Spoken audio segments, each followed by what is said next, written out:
ay rated SPG. Striktong patnubay at gabay ng magulang ang kailangan. Maaaring may masiselang tema, lengguwahe, karahasan, sexual, horror o droga na hindi angkop sa mga... Nag-iba nga ang ihip ng hangin nang malaman nga ni Felma na naging baldado nga itong si Manuel at pinababayaan nga siya nito ni Hazel. Kaya naman nga't hindi itinuloy ni Felma ang pagpapakasal niya nga dito kay Noah at nakipaghiwalay nga siya.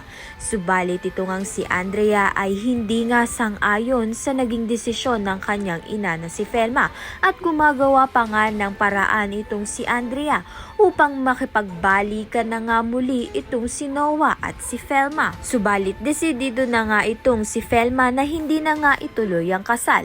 Samantalang ito ngang si Colleen ay tumatawag pa rin nga kay Jessica upang makasigurado na ligtas nga ang kanyang ama na si Manuel.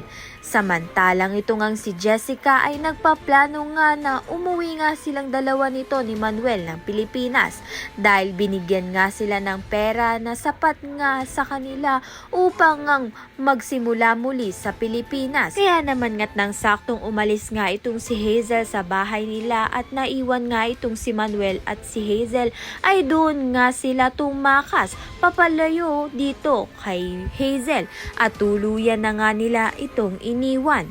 Kaya naman nga't iyan at iba pa ang dapat nating pakaabangan. Maraming salamat sa iyong panonood.